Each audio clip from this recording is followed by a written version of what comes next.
Here's a riddle that you might find in a detective story. Which character is ubiquitous, yet invisible? Vital, yet overlooked? At the country house party, he's never out of sight, yet nobody ever really sees him. The answer, of course, is the butler. Always in the background, anticipating the guests' every need before they can voice it, commanding a platoon of servants below stairs to do the master's bidding. He's the true mastermind behind the highly choreographed social events that are regularly depicted in crime fiction from the 1920s and 30s. But his status is not secure. When a crime is committed and a scapegoat outside the privileged family circle is needed, what could be more convenient than to point the finger at the butler? All of the class boundaries and snobberies of British society are there in the detective fiction from this time too, for better and worse. And pushing the blame onto the servants quickly became a cliche of the genre, avoided and toyed with by generations of writers. Regardless, I feel I have to investigate further. Did the butler really do it?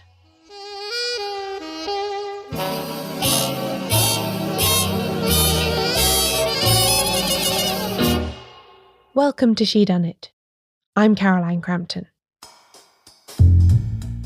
This episode marks the start of what I'm calling the Shedunnit Pledge Drive. As some listeners may know, alongside the show I run the Shedunnit Book Club, a membership scheme where all the subscriptions go towards supporting the show. It works a lot like Patreon if you've ever used that to make regular contributions to an artist or work that you like. Members get access to a special bonus feed with extra content, the super secret club forum, and of course the monthly book club where we read a different classic detective novel every month. Making every episode of this show takes many, many hours of research, writing, recording, editing and mixing, and I have hosting costs and so on to pay too.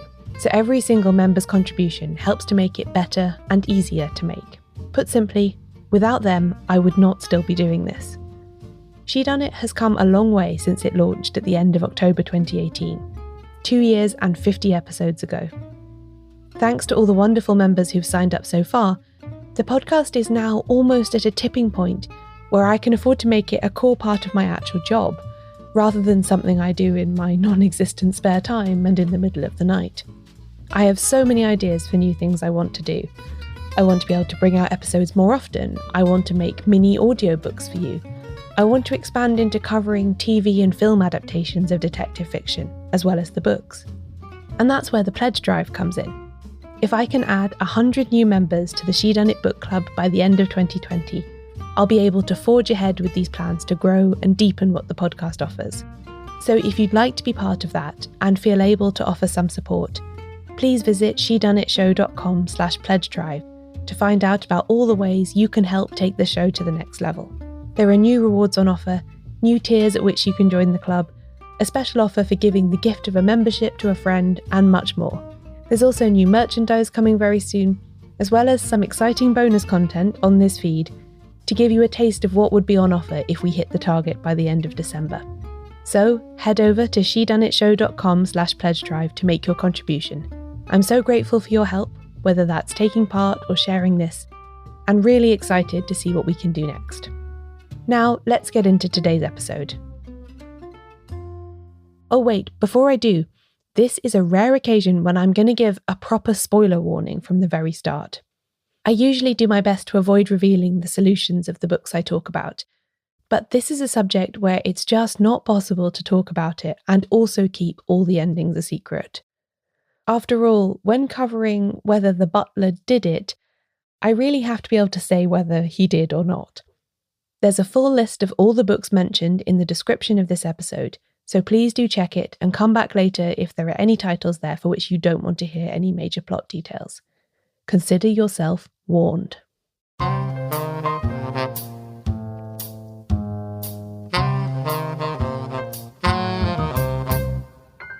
Like a lot of cliches, the actual origins of the Butler Did It trope in mystery writing are tangled and subjective.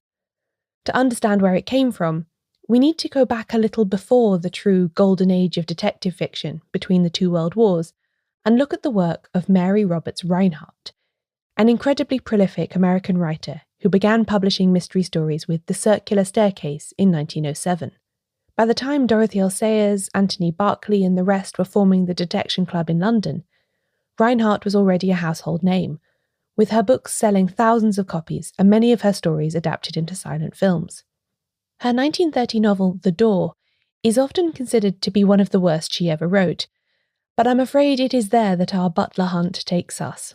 A few external factors contributed in the creation of this overly long, plodding tale.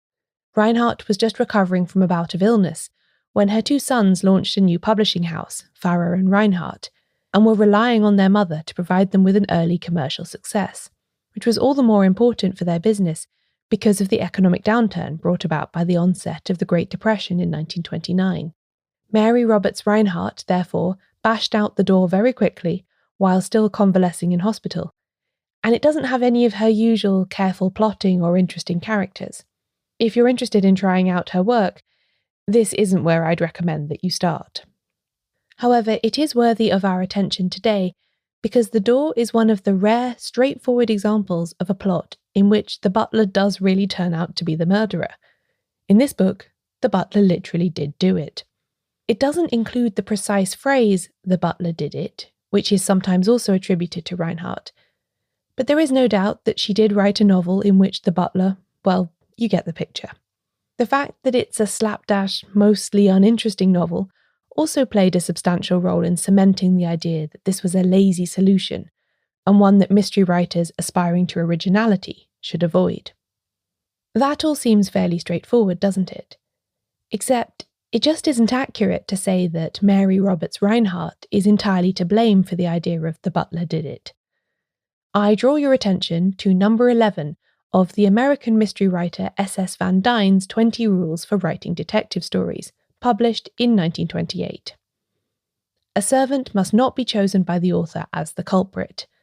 This is begging a noble question. It is a too easy solution. The culprit must be a decidedly worthwhile person, one that wouldn't ordinarily come under suspicion. Admittedly, he says servant, not butler, but the idea is very similar. Van Dyne, which was the pseudonym of art critic Willard Huntington Wright, by the way, was essentially saying that picking a butler or any other kind of servant as the murderer was breaking the rules by which any, quote, respectable and self-respecting concoctor of literary mysteries should abide. And he said that a full 2 years before Mary Roberts Rinehart published The Door. Butlers, then, were already considered far too obvious to be the culprits in clever, original whodunits. But we don't have to look too far to find the stories that might have inspired Van Dyne to include this prohibition in his list. Indeed, even Sir Arthur Conan Doyle himself had dabbled in this trope back in 1893, with the Sherlock Holmes story The Adventure of the Musgrave Ritual. That features a dastardly butler by the name of Richard Brunton, who hatches a plot to steal a valuable family treasure. There were more recent examples when Van Dyne was writing too, such as the 1921 short story The Strange Case of Mr. Challoner, a locked room mystery in which Jenkins's detective Malcolm Sage eventually works out how an apparently respectable butler had worked the trick in order to kill his master. Jenkins has another butlerish connection that we shouldn't ignore too. As well as being a writer, he was a publisher and entrepreneur, and in 1912 founded his own publishing company called Herbert Jenkins Limited. In 1918, he began publishing the works of P.G. Wodehouse, the creator of arguably the most famous butler of them all, Jeeves. Although Jenkins himself died in 1923, his company carried on working with Wodehouse for decades, and even published the 1958 novel Something Fishy, which was brought out in the United States under the alternative title of The Butler Did It. Mary Roberts Rinehart can't be held entirely responsible for originating The Butler Did It then, although there can be no doubt that her large readership and the poor quality of the novel in question helped to cement the idea of this trope as an easy get-out for a lazy plotter of mystery stories. To better understand how it became such a staple cliché of detective fiction, it's worth thinking about pop culture's long-running and ongoing obsession with depicting the wealthy and privileged, because that explains some of the power dynamics we find between masters and servants in crime fiction. Historically, so much of literature has been about the middle and upper classes, both because those were the social backgrounds of the people who could afford to be writers, and because those lives were just deemed more worthy of depiction. And although that has changed substantially in the past century or more, I still don't think we're free of this cultural obsession with the lives of the very wealthy. Look at Downton Abbey or The Crown, or the constant flow of period dramas on our screens. This fascination is not one that we can talk about in the past tense. And with these portrayals of wealthy people come depictions of their servants. It's yin and yang, upstairs and downstairs, gentleman and valet. You can't have one without the other, it would seem. Murder mysteries, especially those published by British writers in the first half of the 20th century, are obsessed with order. It's one of the reasons why we like them so much, and why it has been argued that they are a fundamentally conservative form. The detective brings order to chaos and restores the status quo by solving the crime. The prevailing social order and class distinctions bleed into these books, because that's the system in which they were written and read. While some writers did poke fun at these conventions, as I'll explain a bit later, the servants in Golden Age detective novels are as subservient and powerless as their real-life counterparts. The British census of 1891 records that 1.3 million women and girls were working as domestic servants then, and in 1900, domestic labour was the country's biggest single employment. There were fine distinctions below stairs just as there were above them. The butler, of course, is the omniscient leader of the servants' hall, and then there's a hierarchy beneath him, right down to the lowliest scullery maid. Everyone knew their place, and that's the kind of structure in which classic detective fiction thrives. The First World War upended much of this. Hundreds of thousands of domestic servants left their positions in order to serve in the forces or to work in factories, and when the war was over, they didn't want to go back to a life of poorly paid drudgery and powerlessness in private service. The servant problem, the shorthand name for the difficulty getting and keeping servants in a society where people had more options for work, is a constant background anxiety in Golden Age detective fiction. I think it's part of why we see employers so suspicious of their servants in some stories. They could no longer count on the absolute loyalty engendered by a total lack of life chances that were enjoyed by generations past. There's plenty of academic research today that shows that one sign that a society is becoming more equal is the decline in the number of domestic workers, as more options for employment and education and social welfare programs offer people from poorer backgrounds alternative ways of life. Post-1918, there was a reasonable chance that your butler would be better read than you and have a better war record. No wonder it was so easily assumed that they would take revenge upon their masters.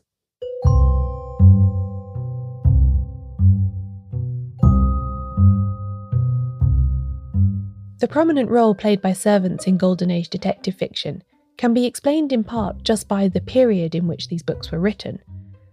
But it also has a lot to do with the mechanics of the whodunit itself. Colin Watson ably makes this point in his 1971 work of criticism, Snobbery with Violence. Detective writers need the servants, because they function as boundaries and checks on the plot.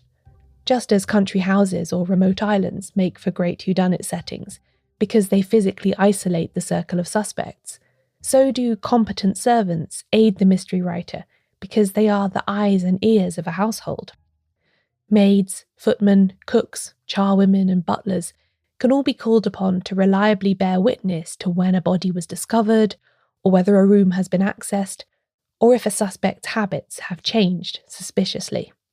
The domestic tasks that they perform are so beneath a novel's well-to-do protagonists, things like clearing out a grate or cooking a meal, that they can be suddenly elevated to matters of great significance by a murder plot, and only the servants can speak on them with expertise. There are countless stories that use servants as observers or obstacles, but I want to just highlight two that I think are very typical of the period and the technique. Firstly, Ngaio Marsh's Death and the Dancing Footman from the early 1940s sees the footman of the title provide the impossibility that Detective Roderick Allen must overcome to solve this crime in a remote country house. The footman confesses to doing a surreptitious and rebellious dance to a song on the wireless in the hall outside the room where the murder takes place, thereby implacably cutting off the route to the murder victim. It's the servant as obstacle idea taken to ridiculously brilliant extreme. He's literally standing outside the room doing the hands, knees and bumps-a-daisy dance while someone is being killed. The second book I want to draw your attention to is The Mysterious Affair at Styles, Agatha Christie's debut novel from 1920. It's also a country house mystery, and sees Hercule Poirot, the recently arrived Belgian refugee, solve a gruesome poisoning. One of the crucial breaks in the case comes from the parlour-maid Dorcas, who Christie describes as being the very model and picture of a good old-fashioned servant. By fixing the exact time of a quarrel, Dorcas provides Poirot with key intelligence about what has really been going on in the house, never mind what stories its habitants spin for him. Dorcas is a crucial ally to the detective. She can search the house without arousing suspicion, and she can observe the family without making them feel like they're under constant surveillance. But even though Poirot is very respectful when he speaks to her, even he doesn't acknowledge how much of his successful resolution of the case he owes to her efforts. She is just a servant after all, and his attitude is inflected with a kind of patronising paternalism. And there'll be more on that after the break.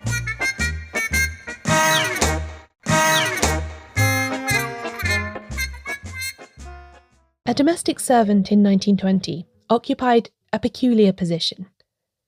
They were simultaneously trusted with immense responsibility and lots of sensitive information, such as a butler having control of a household budget and a priceless collection of wine, or a lady's maid helping to undress her mistress every day and knowing all of her most intimate fears and secrets.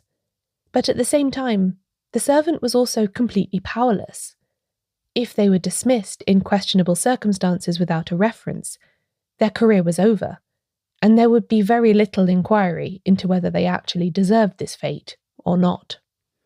In all manner of short stories and novels, we see servants who have been accused of theft or suspected of murder demand that they and their possessions be searched immediately, so that their innocence can be proven straight away, and there will be no lingering doubt about their reputation. Another interesting dynamic to pay attention to is how authority figures treat butlers and other servants. Hercule Poirot tends to be sympathetic and polite to servants who are afraid that they will be unfairly dismissed once a murder has been committed in the household. But many of the police characters across Golden Age detective fiction are much more likely to jump to the conclusion that the butler or housemaid or chauffeur must have done it. To give some credence to that point of view, there are examples of real-life cases where the butler or another servant was the culprit. It was his valet that murdered Lord William Russell in 1840, and there are a number of examples of female thieves in disguise getting jobs as ladies' maids and housekeepers in order to rob their employers. Of course, we rarely get to hear the servant side of the story today, but it is possible to see why the police in crime fiction are always so keen to jump to this conclusion. In the work of Dorothy L. Sayers, for example, one of the ways that the reader can tell which police detectives are good at their jobs and which aren't is by looking at how they treat their servants. In 1923's Whose Body, Inspector Sugg is very unpleasant to a maid called Gladys, whereas the far nicer and more talented Inspector Parker does his very best to be patient and kind to domestic workers. I think part of the reason why The Butler Did It became a cliche so quickly is because it's just such an obvious example of punching down unnecessarily. In a world where a butler might get summarily dismissed over a minor and arbitrary disagreement, it's just too plausible that they might also become the scapegoat for a murder, for that to be a fun part of fiction.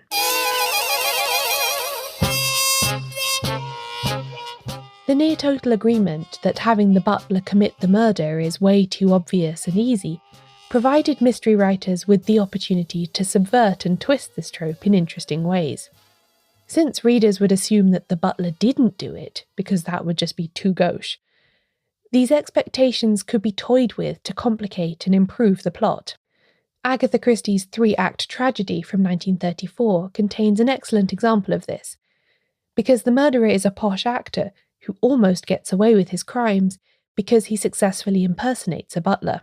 Christie plays with the idea of the butler as a double bluff or red herring in her 1930 play Black Coffee and the 1926 novel The Murder of Roger Ackroyd too. In the latter, the butler John Parker is a dodgy character with blackmail in his past, but is that enough upon which to suspect him of murder too? That's the possibility that she dangles in front of the reader.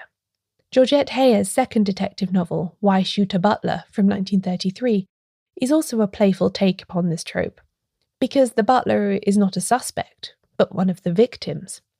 The question of the title also alludes to the so-called servant problem, because the butler in this story is a loyal family retainer of many years' standing, and surely only the most hard-hearted murderer would deprive an estate of such a resource.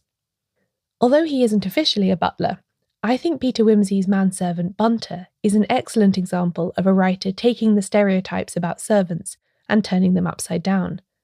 Sayers writes Bunter often with seemingly more love and attention than she gives to her hero.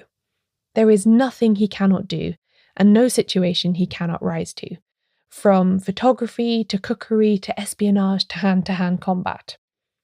Probably one of my favourite scenes in fiction full stop is the section of her 1937 novel Busman's Honeymoon, in which Bunter overcomes the domestic difficulties of moving his newly married gentleman into a rural farmhouse with no heating or hot water with total aplomb. Unlike in the time of Sherlock Holmes, it's no longer the detective himself who has that seemingly divine omniscience and ability. It's his servant. Critics have sometimes alleged that Sayers was in love with Lord Peter Wimsey, but I think it's much more plausible that she harboured a secret passion for Bunter, and I wouldn't blame her. She was famously plagued by domestic disasters, sometimes claiming household disruption as the excuse for delivering a manuscript late. Why wouldn't she create the ideal factotum in her fiction, who could make all of those problems go away? As British society was altered by the two world wars, so did the detective fiction change too. Through the 1940s and 50s, it became far more common for aristocratic characters to complain about a lack of funds to pay servants, rather than to inhabit a fully staffed country house. And some less well-off characters, like Miss Marple, make do by training up young and inexperienced maids and then sending them out to find better paid positions with the benefit of her wisdom. Through servant characters, we also sometimes see major world events intrude upon the sheltered world of the murder mystery. I always think of Mitzi, the Jewish refugee housekeeper in Agatha Christie's 1950 novel A Murder is Announced, who is entirely reasonably terrified that the police who have come to investigate the murder are also going to take her away because of who she is.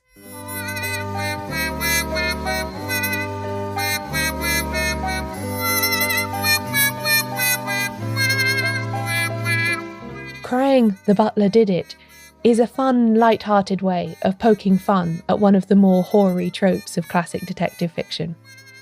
But if you dig a little under the surface, you find all the class prejudice, snobbery and social history lurking within that one simple statement. Once I started thinking about the lack of freedom that many domestic servants endured in the early 20th century for the sake of a regular wage, I began to wonder why we don't see more plots in which the butlers take matters into their own hands.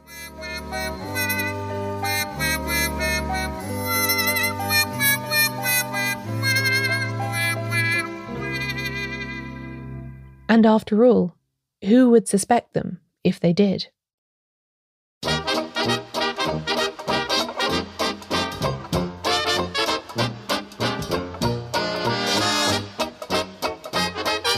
This episode of Shedunnit was written and narrated by me, Caroline Crampton. You can find out more about the podcast and everything it covers at shedunnitshow.com, where there are also transcripts of every episode. Shedunnit is edited by Euan MacAleece. Production assistance from Leandra Griffith. Member support for the Shedunnit Book Club from Connor McLoughlin. Thanks for listening. I'll be back soon with a new episode.